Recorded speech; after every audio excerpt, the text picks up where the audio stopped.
بسم اللہ الرحمن الرحیم۔ السلام علیکم ناظرین، قیامت کے دن اللہ تعالی لوگوں کو ان کی ریڑھ کی ہڈی سے دوبارہ پیدا فرمائے گا۔ اس سے لوگ ٹھیک اپنی شکل و صورت میں اسی طرح پیدا ہوں گے جس طرح دانے سے کھیتی اور گٹھلی سے کھجور پیدا ہوتی ہے۔ پھر وہ اپنی قبروں سے برہنہ پاؤں، برہنہ جسم اور مختون حالت میں اس طرح نکلیں گے گویا بکھری ہوئی ٹڈیاں ہوں یا بکھرے ہوئے پتنگے، اور وہ راہ حشر سے نہ واقف ہوں گے، بلکہ بھٹکے ہوئے تیترے بھی اپنی منزل کے بارے میں زیادہ آگاہ ہوں گے، اور قبروں سے نکل کر اس طرف دوڑیں گے جیسے شکاری شکار کے جال کی طرف دوڑتے ہیں۔ سب سے پہلے ہمارے نبی کریم صلی اللہ علیہ وآلہ وسلم کی قبر مبارک شک ہوگی۔ سائقہ سے آفاقہ بھی سب سے پہلے آپ ہی کو ہوگا۔ قبروں سے اٹھنے کے بعد جن کو سب سے پہلے لباس پہنایا جائے گا وہ خلیل الرحمن حضرت ابراہیم علیہ السلام ہیں۔ اس دن سب لوگوں پر انتہائی گھبراہٹ اور خوف اور دہشت کی کیفیت طاری ہوگی، حتیٰ کہ ہر نبی بھی نفسی نفسی پکار رہا ہوگا۔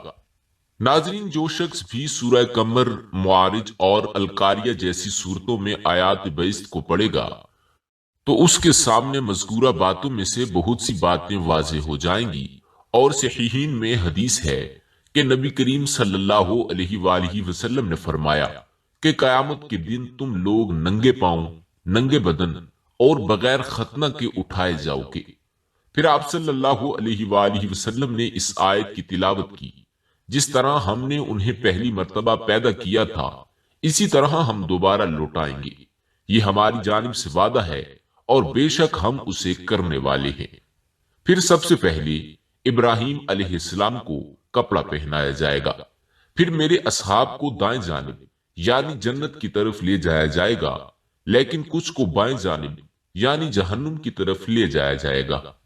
میں کہوں گا یہ تو میرے اصحاب ہیں، لیکن مجھے بتایا جائے گا کہ جب آپ ان سے جدا ہوئے تو اسی وقت انہوں نے ارتداد اختیار کر لیا تھا۔ میں اس وقت وہی کہوں گا جو عیسیٰ ابن مریم علیہ السلام نے کہا تھا کہ جب تک میں ان میں موجود تھا ان کی نگرانی کرتا رہا، لیکن جب تو نے مجھے اٹھا لیا تو ہی ان کا نگہبان ہے اور تو ہر چیز پر نگہبان ہے۔ ام المومنین حضرت عائشہ صدیقہ رضی اللہ تعالیٰ عنہ کا بیان ہے کہ میں نے جناب رسول اللہ صلی اللہ علیہ وآلہ وسلم کو یہ فرماتے ہوئے سنا کہ روز قیامت لوگ بے لباس یعنی ننگے، غیر مختون، بغیر ختنہ کے اٹھائے جائیں گے۔ میں نے دریافت کیا کہ کیا مرد اور عورت سب اسی حالت میں ہوں گے؟ اس طرح تو سب ایک دوسرے کو برہنہ دیکھ لیں گے۔ آپ صلی اللہ علیہ وآلہ وسلم نے فرمایا کہ عائشہ، وہ دن بڑا ہولناک ہوگا، ایسی باتوں کا تو کسی کو خیال بھی نہیں آئے گا۔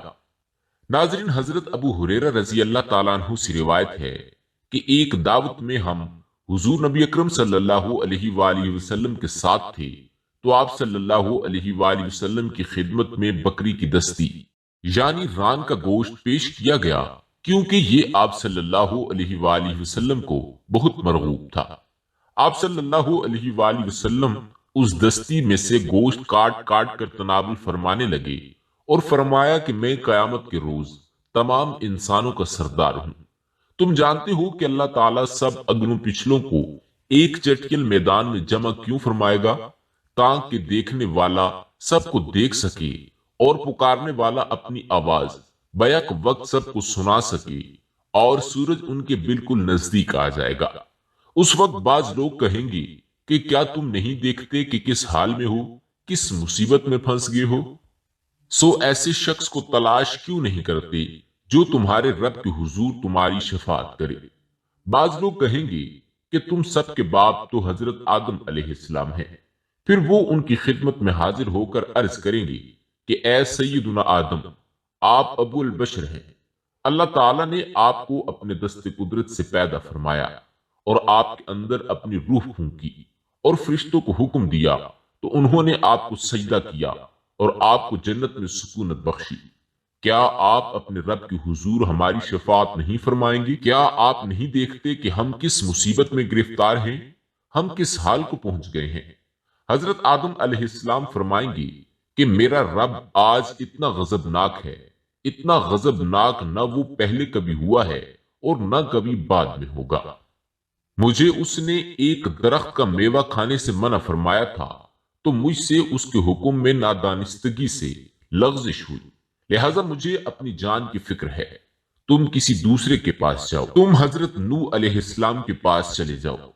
لوگ حضرت نوح علیہ السلام کی بارگاہ میں حاضر ہو کر عرض کریں گے کہ اے سیدنا نوح، آپ اہل زمین کے سب سے پہلے رسول ہیں اور اللہ تعالیٰ نے آپ کا نام عبدن شکورا یعنی شکر گزار بندہ رکھا۔ کیا آپ نہیں دیکھتے کہ ہم کس مصیبت میں گرفتار ہیں؟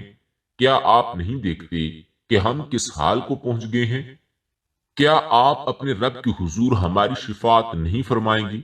حضرت نوح علیہ السلام فرمائیں گے، میرے رب نے آج غضب کا وہ اظہار فرمایا ہے کہ نہ پہلے ایسا اظہار فرمایا تھا اور نہ آئندہ ایسا اظہار فرمائے گا۔ مجھے خود اپنی فکر ہے، مجھے اپنی جان کی پڑی ہے۔ باقی حدیث کو مختصر کر کے فرمایا کہ بالآخر انہیں کہا جائے گا، سو تم حضور نبی اکرم صلی اللہ علیہ وآلہ وسلم کی خدمت اقدس میں جاؤ۔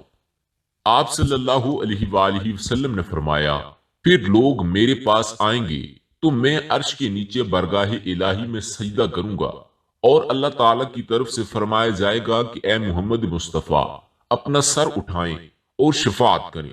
آپ کی شفاعت قبول کی جائے گی، مانگیں آپ کو عطا کیا جائے گا۔ حضرت معاذ بن جبل اور ابو موسیٰ رضی اللہ تعالیٰ عنہما فرماتے ہیں کہ حضور نبی اکرم صلی اللہ علیہ وآلہ وسلم سفر کے دوران جب کسی منزل پر پڑاؤ ڈالتے تو مہاجرین آپ کے ارد گرد کیمپ ڈال لیتے۔